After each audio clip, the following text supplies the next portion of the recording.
Hello दोस्तों, मैं उपेंद्र कुमार आप सभी का स्वागत करता हूं अपने चैनल यूके ट्यूटोरियल में।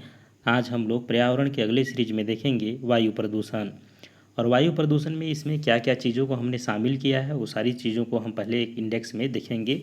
ये मुख्य रूप से देखा जाए दोस्तों तो ये आपके जो सब्जेक्टिव एग्ज़ाम होता है उसके लिए यूजफुल है, क्योंकि ऑब्जेक्टिव में काम आ सकते हैं, लेकिन इसको सब्जेक्टिव के पढ़ने के हिसाब से आप लेकर के चलेंगे।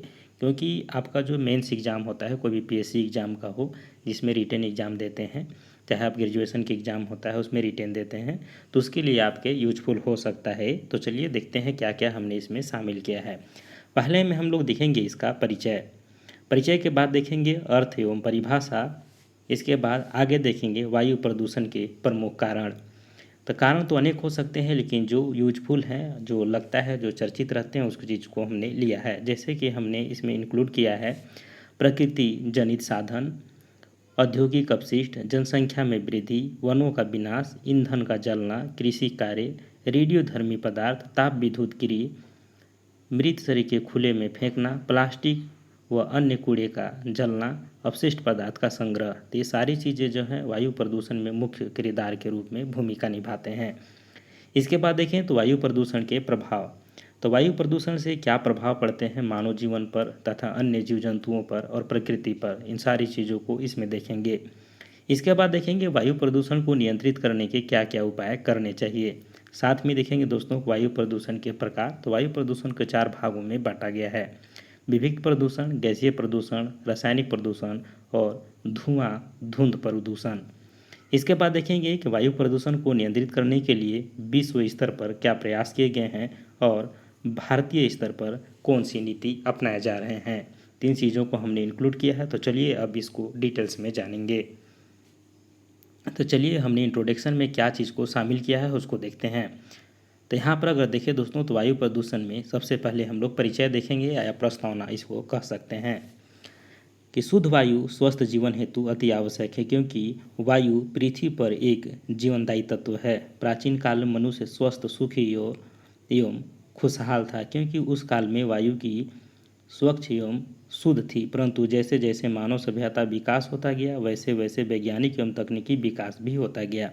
परिणाम स्वरूप शहरीकरण एवं औद्योगिकरण भी बढ़ता गया एवं वातावरण धीरे धीरे प्रदूषित होने लगा। मनुष्य की बढ़ती भौतिक तृष्णा ने भी पर्यावरण को प्रदूषित करने में कोई कसर नहीं छोड़ा है।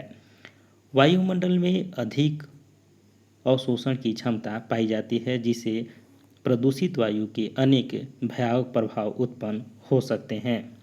चूँकि वायु सर्वव्यापक एवं अंतर्राष्ट्रीय है, अतः वायु प्रदूषण का प्रभाव किसी भी क्षेत्र विशेष तक सीमित नहीं रहता है, वरना वायु जिस जिस दिशा में बहती है उस और प्रदूषण अपने साथ ले जाती है। तो इस तरह से हमने इसमें इंक्लूड किया है। इसके अलावा हमने इसमें पैराग्राफ चेंज करते हुए लिखा है कि वायुमंडल में विभिन्न गैसें एक निश्चित अनुपात में उपस्थित होती है। जैसा आप लोग जानते हैं कि नाइट्रोजन गैस की अधिकता होती है 78%, इसके बाद ऑक्सीजन, इसके बाद कार्बन डाइऑक्साइड, इसके बाद आर्गन वगैरह आते हैं। तो इसी प्रकार से इंक्लूड किया है। इन गैसों एवं जीवधारियों के मध्य चक्रीकरण होता रहता है, यानी साइक्लीकरण होता रहता है, जिससे वातावरण में ऑक्सीजन एवं कार्बन डाइऑक्साइड की संतुलन बना रहता है। परंतु मानवीय क्रियाओं से संतुलन क्षतिग्रस्त हुआ है, फलतः वायु प्रदूषण की स्थिति उत्पन्न हुई है। ते हमने दोस्तों आपके परिचय में लिखा है, इसको आप अपने हिसाब से चेंज करके और इसमें जोड़ सकते हैं। इसके बाद हमने देखा है दोस्तों कि अर्थ और परिभाषा को लिया है। तो वायुमंडल में वायु की गुणवत्ता में जब असंतुलन हो जाता है तो उसे ही वायु प्रदूषण कहते हैं। यानी सब कुछ संतुलित है, उसमें किसी का घटना और किसी का बढ़ना, यानी कि संतुलन में परिवर्तन ही वायु प्रदूषण है। वायु प्रदूषण को प्रदूषित होने से न केवल पेड़ पौधे वरना समस्त प्राणियों भी हानि पहुंचती है। वायु प्रदूषण को निम्न प्रकार से परिभाषित किया जा सकता है। तो इसमें हमने इसको अर्थ में इंक्लूड किया है और परिभाषा के रूप में देखेंगे। तो परिभाषा में हमने लिया है दोस्तों कि एच पार्किंस क्या बोलते हैं कि जब वायुमंडल में बाहरी स्रोतों से विभिन्न प्रदूषक धूल, गैस, धुआं, कोहरा, वाष्प, गंध आदि इतनी मात्रा, यानी इतनी मात्रा 2 बार हमने लिख दिया है, इतनी मात्रा एवं अवधि में पाया जाए कि उसमें वायु के प्राकृतिक गुणों में भिन्नता तथा मानव जीवन और स्वास्थ्य एवं संपत्ति को हानि होने लगे, तब वह वायु प्रदूषण कहलाता है। ये किसने कहा था? तो एच पार्किंस ने कहा था। इसके बाद देखिए दोस्तों, तो और हमने इसको अपने तरीक़ा से लिखा है प्रदूषण की परिभाषा को, वायु प्रदूषण को। ये वायुमंडल की वायु में प्रदूषकों की उपस्थिति से उत्पन्न होने वाली हानिकारक प्रभाव वायु प्रदूषण कहलाता है।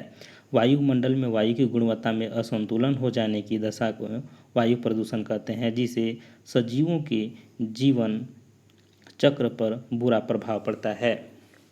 ते हो गया दोस्तों वायु प्रदूषण की अर्थ एवं परिभाषा। अब देखेंगे वायु प्रदूषण के कारण, यानी वायु प्रदूषण के मुख्य कौन कौन से कारक जिम्मेदार हैं, उस चीज़ों को जानेंगे। तो पहला देखेंगे प्राकृतिक जनित कारक, यानी प्रकृति के द्वारा। इसको आप पॉइंट बाय पॉइंट भी लिख सकते हैं कि भूकंप को ज्वालामुखी के द्वारा। तो इन सब चीज़ों का आप पॉइंट वाइंट करके आगे लिख सकते हैं, लेकिन हमने प्रकृति जनित करके एक ही जगह कर दिया है। अब आके लिखने पर विवेक पर डिपेंड करता है कि आप इसको कैसे लिखते हैं। एक आधार बेस है दोस्तों कैसे रिटेन लिखा जाता है। वायु को प्रदूषित करने में कुछ प्रकृति जनित साधन की उत्तरदायी होते हैं, जैसे ज्वालामुखी का फटना, जिसे अनेक विषैले गैस यथा अगर देखें तो आपको पता होगा दोस्तों कि SO2, H2S, CO2 ये सब प्रदूषक होते हैं आदि निकलती है, तथा वन की अग्नि तथा दलदली गैसें तथा अंतरिक्ष धूल, मिट्टी का कचरा तथा धूलकण आदि वायु को प्रदूषित कर देते हैं। तो आप देख सकते हैं कि ज्वालामुखी फटता है तो अनेक गैसें निकलते हैं, जैसे कि हो गया sulphur dioxide, hydrogen sulphide, carbon monoxide, carbon dioxide. तो इस गैसों के निकलने से वायु प्रदूषण होता है, क्योंकि इसकी मात्रा वायु में बढ़ जाती है। तो ये प्राकृतिक जनित कारक है जिसको हम लोग नहीं बदल सकते हैं। ये प्रकृति के द्वारा ही होता है, लेकिन बहुत कम देखने को मिलता है। तो ये प्राकृतिक जनित में। इसके बाद अगला पॉइंट हमने लिखा है औद्योगिक अपशिष्ट। औद्योगिक अपशिष्ट में जैसे कि आपको पता होगा कि बड़े बड़े उद्योगों जैसे रासायनिक उद्योग, खनिज उद्योग, चीनी, कांच, सीमेंट आदि उद्योगों ने हानिकारक विषैली गैसें जैसे CO2 यानी carbon dioxide, carbon monoxide, sulphur dioxide आदि निकलती है। साथ ही विभिन्न प्रकार के धातु कण जैसे फ्लोराइड, हाइड्रोकार्बन एवं कोयले के ज्वलनशील कण वायु में पहुंचकर उसे प्रदूषित कर देते हैं। तो ये हो गया औद्योगिक अपशिष्ट से, यानी बड़े बड़े उद्योग कारखानों के द्वारा जो अपशिष्ट निकलती हैं उससे भी वायु प्रदूषण होता है। इसके बाद सबसे मुख्य कारण माना जाता है दोस्तों जनसंख्या वृद्धि। जनसंख्या में वृद्धि होने से अनेक विकट समस्याएं उत्पन्न होती है। इससे भूमंडलीय तापमान, जिसको ग्लोबल वार्मिंग कहते हैं, हरितगृह गैसों का निक्षेप होगा, फलतः समुद्र के स्तर का उन्नयन होगा, यानी समुद्र के स्तर का बढ़ेगा जल स्तर, ग्लोबल वार्मिंग होगा, हरितगृह प्रभाव होगा। तो तापमान में वृद्धि होने से खाद्य पदार्थों का उत्पादन भी कम होगी। तो यहाँ पर देखिए तो जनसंख्या परिवर्तन भी एक बहुत बड़ी समस्या है, क्योंकि जनसंख्या जितनी वृद्धि हो रही है प्रदूषण उतना ही बढ़ता जाएगा, क्योंकि आप जितने जनसंख्या बढ़ेंगे आप उपभोग का सामानों का उपभोग उतना ही ज़्यादा करेंगे, उसके लिए इंडस्ट्री ज़्यादा उत्पादन करेगी, उसके लिए ज़्यादा प्रदूषण होगा। आप सांस लेंगे, काड़ा कुचड़ा फेंकेंगे, प्लास्टिक करेंगे, कुछ चीज़ों को जलाएंगे, तो जनसंख्या बहुत बड़ा है। इसको आप लिंक करके और आगे बढ़ा के लिख सकते हैं। इसके बाद देखेंगे वनों का विनाश। जैसे कि सबसे मुख्य कारण में वनों का विनाश भी आता है कि हरे भरे बीज वातावरण से CO2 को ग्रहण करते हैं, यानी कार्बन डाइऑक्साइड को पेड़ पौधे ग्रहण करते हैं और ऑक्सीजन को उत्सर्जित करके वातावरण को शुद्ध करते हैं। परंतु वनों को अनियंत्रित कटाई के कारण आज पर्यावरण में CO2 यानी कार्बन डाइऑक्साइड की मात्रा बढ़ने लगी है, जिससे वायु प्रदूषित हुए हैं। तो ये सब चीज़ों को देख रहे हैं, वनों की कटाई से भी वायु प्रदूषण हो रहा है। अगला है ईंधन का जलना। लगभग 97% जो ऊर्जा है वो हम अपने घर एवं कारखानों में उपयोग में लाते हैं। वह कोयले, तेल एवं प्राकृतिक गैसों के द्वारा ही उत्पादित की जाती है। जैसे आपको पता होगा कि कोयला जो है एक ऊर्जा का बहुत बड़ा स्रोत है, क्योंकि आज भी बहुत सारे ऐसे जगह हैं जहाँ पर हम लोग खाना बनाने के लिए ये सब चीज़ों का प्रयोग करते हैं, और सबसे ज़्यादा इसका उपयोग होता है दोस्तों बिजली उत्पादन में। बिजली उत्पादन के साथ ही साथ अगर देखें तो आप बड़े बड़े जो उद्योग धंधे चल रहे हैं सभी पर कोयले पर ही डिपेंडेंट है, क्योंकि एक ऊर्जा का बहुत बड़ा स्रोत है। तो इससे चलते ईंधन जलता है और बहुत बड़ा प्रदूषण उत्पन्न होती है। इसी में हमने लिखा है कि विभिन्न उद्योगों जैसे कि ताप बिजली घर, मोटर वाहनों, कार, मोटरसाइकिल तथा स्कूटर डीजल इंजन तथा वायुयान आदि की कोयला खनिज तेल जैसे पेट्रोल डीजल का उपयोग होता है।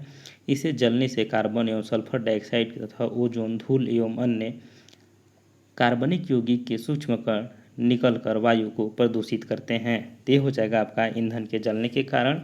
अगला हो जाएगा दोस्तों कृषि कार्य। कृषि कार्य से भी वायु प्रदूषित हो रही है। जैसे कृषि उत्पादन में वृद्धि करने से फसलों के कीटों से बचाने हेतु विभिन्न प्रकार के कीटनाशक और जैवनाशक तथा जीवनाशी का उपयोग किया जाता है। जैसे कि हम लोग खेत में बहुत सारे दवाई का प्रयोग करते हैं ताकि कीड़ा न लगे, वो फसल का उत्पादन अच्छा हो।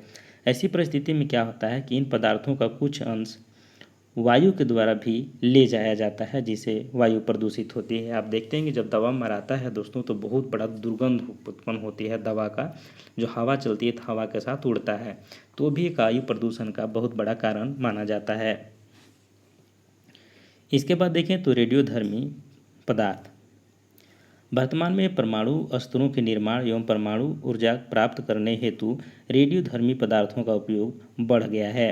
नाभिकीय विस्फोटक से बड़ी मात्रा में रेडियोधर्मी एवं रेडिएशन वातावरण में मिलकर के रेडियोधर्मिता में वृद्धि करते हैं। रेडियोधर्मी पदार्थों को उठाने, पीसने एवं छानने से कुछ वायु प्रदूषित होते हैं, जैसे यूरेनियम, बेरिलियम, प्लूटोनियम, थोरियम आदि वायु में मिल जाते हैं और वायु को प्रदूषित करते हैं। तो ये सब रेडियोधर्मी जो पदार्थ हैं दोस्तों, जैसे कि यूरेनियम, बेरिलियम, प्लूटोनियम, तो ये सब क्या करते हैं, क्योंकि किसी भी चीज़ का उपयोग करते हैं तो उसका कुछ भाग नीचे गिरता है, कुछ भाग उड़ता है, तो इससे भी वायु का प्रदूषण बढ़ रहा है। इसके बाद अगला पॉइंट हमने लिखा है कि ताप विद्युत गिरी, यानी ताप विद्युत गिरी थर्मल पावर जो होता है दोस्तों, आप समझ सकते हैं कि विद्युत ऊर्जा का उत्पादन जो है ताप विद्युत गिरी में किया जाता है। 1000 मेगावाट ताप विद्युत गिरी से प्रतिदिन 30,000 टन कार्बन डाइऑक्साइड वायुमंडल में सम्मिलित होती है। इसके अलावा कार्बन मोनोऑक्साइड, इसके बाद हाइड्रोसल्फर के ऑक्साइड वायुमंडल में छोड़ते हैं और वायु को प्रदूषित करते हैं। तो जानते होंगे कि विद्युत गिरी जो है एक बहुत बड़ा कारण रहा है वायु प्रदूषण का। इसी प्रकार से देखिए दोस्तों, तो इसको अपने हिसाब से एक्सप्लेन कर दीजिएगा, क्योंकि बहुत ज़्यादा लिखने के मन नहीं कर रहा था, इसलिए पॉइंट को हमने लिख दिया है कि मृत शरीर को खुले में फेंकना। आज अब अगर आप देखते हैं कि अगर बात करें तो अपने शहर के ही देख लीजिएगा, तो ऐसे जगह होते हैं हर शहर में कि वहाँ पर कोई भी जानवर मरता है, मान लीजिए कि कोई गाय मर गया, कोई कुत्ता मर गया या कोई और जानवर हो गया, उसको मर गया तो ऐसे ही खुले जगहों पर फेंक दिया जाता है। उससे बहुत बड़ा दुर्गंध निकलती है, और दुर्गंध निकलती है तो इसके कारण वायु प्रदूषण होता है, क्योंकि वायु में वो दुर्गंध फैल जाती है। इसके बाद देखिए दोस्तों, तो प्लास्टिक व अन्य कूड़े का जलना। बहुत सारे चीज़ें जो होते हैं, जो प्लास्टिक होते हैं या घर से कचरा जो निकलते हैं, तो लोग उसको जला देते हैं, तो उससे भी वायु का बहुत ज़्यादा प्रदूषण होता है। इसके बाद आगे देखें दोस्तों, तो अपशिष्ट पदार्थ का संग्रह। अपशिष्ट पदार्थ, जो घर से अपशिष्ट पदार्थ निकलते हैं दोस्तों, जैसे कि मेडिकल अपशिष्ट पदार्थ हो गया, हॉस्पिटल से जो अपशिष्ट पदार्थ निकलते हैं, आपके घर से झाड़ू पोछा करते हैं तो सुबह डेली अपशिष्ट पदार्थों का निकलना होता है, तो वैसे पदार्थों से भी वायु प्रदूषण बहुत ज़्यादा हो रही है। तो ये मुख्य मुख्य चीज़ें हैं, इसके अलावा और चीज़ों का आप इंक्लूड कर सकते हैं इसमें। तो अपने विवेक के आधार पर आप पॉइंट को जितना ज़्यादा लिखिएगा, आप क्या वहाँ पर एग्ज़ाम में पूछता है उस पॉइंट को ज़्यादा एक्सप्लेन किया जाता है। मेंस एग्ज़ाम कैसे लिखा जाता है दोस्तों, इसको हम अच्छे से बताएंगे अभी जब मेंस आएगा तब, या ना था आप कमेंट कीजिएगा, ज़रूर हम बोर्ड में उसको एक्सप्लेन करके बताएंगे। आगे देखते हैं दोस्तों, वायु प्रदूषण के प्रभाव। वायु प्रदूषण को निम्नलिखित प्रभाव होते हैं, तो चलिए उस प्रभाव को हमने लिखा है 10-11 पॉइंट में, उस पॉइंट को भी आप नोट कर सकते हैं। यहाँ पर अगर देखें दोस्तों, तो उद्योगों से निकलने वाली विषैली गैसें जैसे नाइट्रोजन ऑक्साइड Na2 से मनुष्य के स्वास्थ्य पर अत्यधिक हानि पहुँचती है।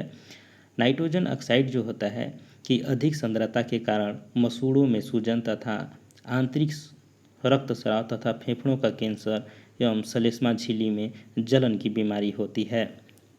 सल्फर डाइऑक्साइड, वही दूसरा पॉइंट में लिखा दोस्तों कि सल्फर डाइऑक्साइड यानी SO2 के कारण कफ होता है, खांसी होता है, गले में जलन, सिर दर्द, अस्थमा तथा फेफड़े का कैंसर और श्लेष्मा झिल्ली में जलन की बीमारी होती है।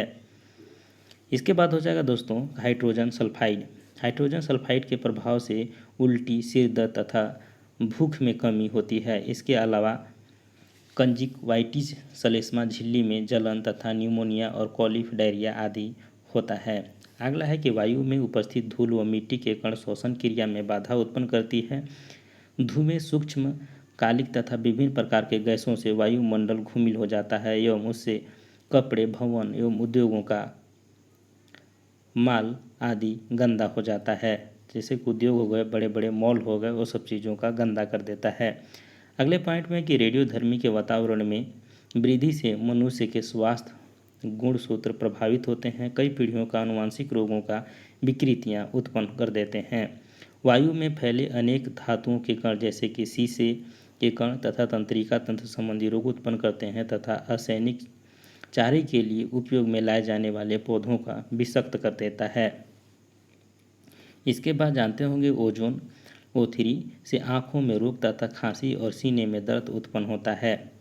अधिक ऊंचाई पर उड़ने वाले वायुयानों से उत्सर्जित NO2 वायुमंडल की ओजोन अणुओं को नष्ट करता है, जिससे ओजोन की परत का क्षय रहता है और पृथ्वी पर तापमान में वृद्धि हो जाती है। तो ये मुख्य कारण रहे हैं दोस्तों कि प्रभाव हमारे शरीर में पड़ता है।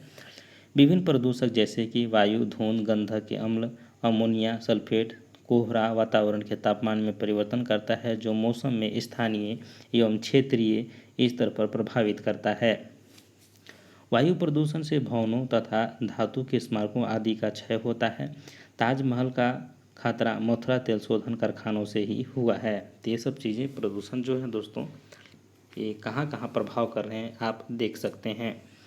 इसके अलावा देखिए दोस्तों, तो वायुमंडल में ऑक्सीजन का स्तर कम हो जाता होना भी प्राणियों के लिए घातक है, क्योंकि ऑक्सीजन की कमी से प्राणियों को श्वसन में बाधा आएगी। तो ये हो गए आपका हानि, मतलब वायु प्रदूषण के प्रभाव कि क्या क्या प्रभाव होते हैं। अब इसके बाद देखेंगे दोस्तों कि वायु प्रदूषण को नियंत्रण करने के लिए उपाय, यानी कि इसके प्रभाव इतने हो रहे थे, इसको कैसे रोका जाए, इस चीज़ों को भी अब हम लोग देखेंगे। तो इसको भी पॉइंट में लिखे हैं हमने, तो चलिए पहले क्या लिखे हैं उसको देख लेते हैं। वायु प्रदूषण एक विश्वव्यापी समस्या है जो आज एक विशाल रूप धारण कर ली है। दूषित वायु न केवल पेड़ पौधों अपितु सजीवों अथवा मनुष्य के जीव जंतुओं के लिए भी घातक है। अतः वायु को प्रदूषित होने से बचाना अति आवश्यक है। इसे हेतु अग्रलिखित उपाय किए जा सकते हैं।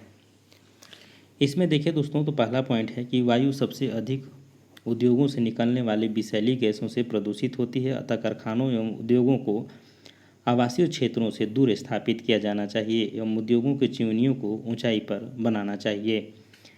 इसके बाद देखेंगे तो घरों, होटलों आदि से सस्ते ईंधन जैसे कोयला आदि को उपयोग में नहीं लाना चाहिए, क्योंकि इससे उच्च गंधक के घटक होते हैं। अतः इसके स्थान पर गैस या निर्धूम चूल्हे का उपयोग किया जाना चाहिए, यानी सोलर चूल्हा जो होता है उसका उपयोग किया जाना चाहिए। इसके बाद देखिए दोस्तों, तो पशुओं का गोबर सड़कर वातावरण में वायु प्रदूषण उत्पन्न करते हैं तथा इसे रोकने के लिए गोबर गैस संयंत्र लगाने चाहिए। इससे जहां एक और वायु प्रदूषण कम होगा, वहीं दूसरी ओर ईंधन के रूप में गोबर गैस भी प्राप्त होगी। मोटर गाड़ियों से निकलने वाले धुएं तथा पाइप के मुंह पर फिल्टर या पश्च ज्वलन का उपयोग कर कम किया जा सकता है। इसके बाद देखिए दोस्तों, तो आप देखे होंगे कि सिनेमा हो गया, घरों तथा सिनेमा हॉल, असेंबली हॉल आदि में निर्वातक पंखों का उपयोग किया जाना चाहिए तथा शौचालयों में अधिक ऊंचाई वाले निकासी पाइप का उपयोग किया जाना चाहिए। यानी कि अब सिनेमा हॉल वगैरह जो होता है दोस्तों में निर्वातक पंखों मतलब हो गया जो ऊपर में पंखा लगा होता है जो गैस को बाहर निकालती है। यहाँ पर अगर देखें दोस्तों, तो अगला पॉइंट हमने लिखा है कि पशुओं को गोबर से होने वाले वायु प्रदूषण को रोकने हेतु गड्ढों में डाल के कंपोस्ट खाद बनाई जा सकती है तथा इसे वायु प्रदूषण कम होने के साथ ही साथ अच्छी किस्म की जैव उर्वरक भी प्राप्त होगी। इसके बाद वायु प्रदूषण को कम करने हेतु धूम्रपान पर प्रतिबंध होना आवश्यक है। वायु प्रदूषण को कम करने हेतु सबसे महत्वपूर्ण एवं आवश्यक काम है वृक्षारोपण, जो सबसे भिवियाई है। साथ ही वृक्षों की अनावश्यक तथा अनियंत्रित कटाई पर रोक लगाया जाना आवश्यक है। इसके बाद कम हानिकारक उत्पादों की खोज की जानी चाहिए यथा सौर चलित मोटर का प्रयोग किया जाना चाहिए। इसके बाद प्राणघातक प्रदूषण करने वाले सामग्रियों तथा तत्वों को उत्पादन एवं उपभोग में तुरंत रोक लगानी चाहिए। जनसाधारण में भी प्रदूषण के बारे में हो रही अनभिज्ञता को उन्हें प्रदूषण से होने वाले हानियों से अवगत कराना चाहिए, यानी आसपास के लोगों को जागरूकता विकसित करनी चाहिए। आगे हमने लिखा है दोस्तों कि वायु प्रदूषण के नियंत्रण को वर्तमान तरीके से सुधार किया जाना चाहिए तथा प्रदूषण को नियंत्रित करने के लिए नए प्रभावी तरीकों की खोज के लिए कारगर प्रयास किए जाने चाहिए। इसके बाद ऐसे उद्योगों जो भारी प्रदूषण फैलाते हो उन्हें रियायती स्थानों से काफ़ी दूर रखना चाहिए, यानी कि जो प्रदूषण सबसे ज़्यादा उत्पन्न कर रहा है उसको काफ़ी दूर में इकट्ठा करना चाहिए, दूर में उसका उपयोग को स्थापित करना चाहिए। अगला है वायु प्रदूषण के प्रकार। तो वायु प्रदूषण के 4 प्रकार होते हैं, चलिए उसको देखते हैं। पहला जगह विविक्त प्रदूषक। तो विविक्त प्रदूषक में किसे रखते हैं? वायु में अनेक प्रदूषक ठोस रूप में उड़ते हुए पाए जाते हैं। ऐसे प्रदूषक के उदाहरण है धूल, राख आदि। एक कण बड़े बड़े आकार के होते हैं, वह पृथ्वी की सतह पर फैलकर प्रदूषण फैलाते हैं। इस प्रकार के प्रदूषण विविक्त प्रदूषण कहलाते हैं। जैसे कि आपको इसको देखना है दोस्तों, तो आप गाड़ी के पीछे पीछे गाड़ी दौड़ाइए, यानी कि ट्रक के पीछे आप बाइक में हैं तो आपको अनुभव हो जाएगा कि कितना धूल उड़ता है। तो उस प्रकार के धूल को विविक्त प्रदूषण कहते हैं। इसके बाद देखेंगे दोस्तों अगला गैसीय प्रदूषण। मानव क्रियाओं के द्वारा अनेक प्रकार के गैसों का निर्माण होता है। वह इस निर्माण में अनेक प्राकृतिक तत्वों के मिश्रण का भी योगदान रहता है। जब वायु में गंधक की ऑक्साइड, नाइट्रोजन के ऑक्साइड तथा ईंधन के जलने पर निकलने वाला धुआं मिल जाते हैं तो वह गैसीय प्रदूषण कहलाता है। इसके बाद देखेंगे तो रासायनिक प्रदूषण। रासायनिक प्रदूषण में क्या होता है कि आधुनिक उद्योगों में अनेक रासायनिक पदार्थों का प्रयोग होता है। इन उद्योगों से निकलने वाली गैसें, धुएं इत्यादि वायुमंडल में विषैली रासायनिक गैसों के वायु में प्रदूषित कर देते हैं। यानी केमिकल रिएक्शन जो होता है, आप समझ गए होंगे दोस्तों। तो केमिकल प्रदूषण कैसे होता है? जैसे कि बहुत सारे उद्योगों से जो निकलते हैं, आपको पता होगा कि भोपाल संयंत्र जो हुआ था दुर्घटना, जो माना जाता है कि एक बहुत बड़ी दुर्घटना थी जिसमें 30,000 से ऊपर लोगों की मृत्यु हो गई थी। तो एक बहुत मिथाइल आइसोसाइनाइड के गैस रिसाव के कारण हुआ था।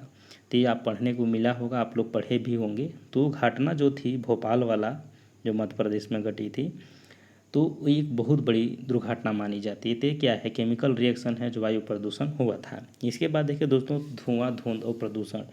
वायुमंडल में धुएं व कोहरा अर्थात वायु में विद्यमान जल वाष्प तथा जल बूंदों से महीन कण के संयोग से धुंध बनती है जो वायुमंडल में घुटन पैदा करती है और अदृश्यता कम कर देती है। तो धुआं और धुंध, जैसे कि मोटर वाहन जो होता है दोस्तों, कोई कोई देखते होंगे कि बहुत ज़्यादा धुआं देता है, तो ये जो प्रदूषण होगा धुआं धुंध प्रदूषण उसको कहते हैं।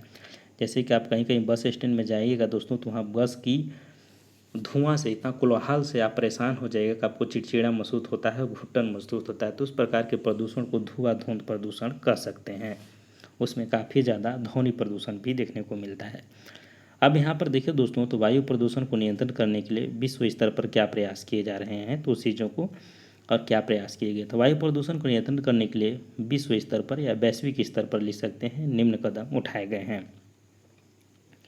यहाँ पर देखेंगे तो अंतर्राष्ट्रीय प्रदूषण को नियंत्रित करने के लिए वर्ष 1970 में विश्व सम्मेलन आयोजित किया गया। इसके बाद पर्यावरण के अम्लीकरण के बारे में वर्ष 1982 में स्टॉकहोम विश्व सम्मेलन आयोजित किया गया। इसके बाद वर्ष 1982 में ओटावा में 30% क्लब का संगठन किया गया। इसके बाद वर्ष 1984 में पर्यावरण संबंधी म्यूनिच विश्व सम्मेलन आयोजित किया गया। वर्ष 1985 में हेलिसिंकी मीटिंग आयोजित की गई। ये सारे जो हैं दोस्तों वायु प्रदूषण को नियंत्रित करने के लिए सब चीज़ों को आयोजन किया गया है। वर्ष 1986 में ही अम्लीकरण के बारे में अंतर्राष्ट्रीय कॉन्फ्रेंस आयोजित की गई। वर्ष 1988 ईस्वी में सोफिया में पर्यावरण संबंधी मीटिंग आयोजित की गई। इसके अतिरिक्त प्रत्येक देश में वायु प्रदूषण के बारे में कानून बनाए गए तथा शिक्षा के द्वारा समाज के पर्यावरण के बारे में जागरूकता बढ़ाने का प्रयास किए गए। इसके बाद जो वायु प्रदूषण या पर्यावरण नियंत्रण प्रदूषण जो है दोस्तों भारत स्तर पर क्या प्रयास किए गए, तो एक अलग ही टॉपिक पढ़ाना ही है हम लोग को, तो उसमें इस चीज़ों को हम डालेंगे। तो उसमें आप 1986 में आपका कानून बना था पर्यावरण संरक्षण से संबंधित, तो उन सब चीज़ों में सब चीज़ों को शामिल किया गया है। वायु प्रदूषण के लिए अलग से कानून बने, तो उसको इसमें डाल के हम इसमें एक जगह लिखे हुए हैं, तो इसको यहाँ पर नहीं लिखा, तो उसमें जब वीडियो पढ़ाएंगे तो उसको आप एक साथ मर्ज करके पढ़ सकते हैं। वीडियो कैसा लगता है, अच्छा लगता है तो शेयर कीजिए। मिलते हैं अगले वीडियो में। और ये सारा जो है दोस्तों मेंस के अकॉर्डिंग लिखा हुआ है, थोड़ा मेरा राइटिंग नहीं बनता है और लिखने में कई प्रॉब्लम होती है, बहुत ज़्यादा लिखना पड़ता है, इसलिए जल्दी जल्दी लिखने में और भी राइटिंग ख़राब हो जाती है। तो इसलिए थोड़ा सा इग्नोर कीजिएगा चीज़ों को, मूल्य चीज़ों को समझिएगा कि इसमें लिखा हुआ क्या है। मिलते हैं अगले वीडियो में, तब तक के लिए जय हिंद।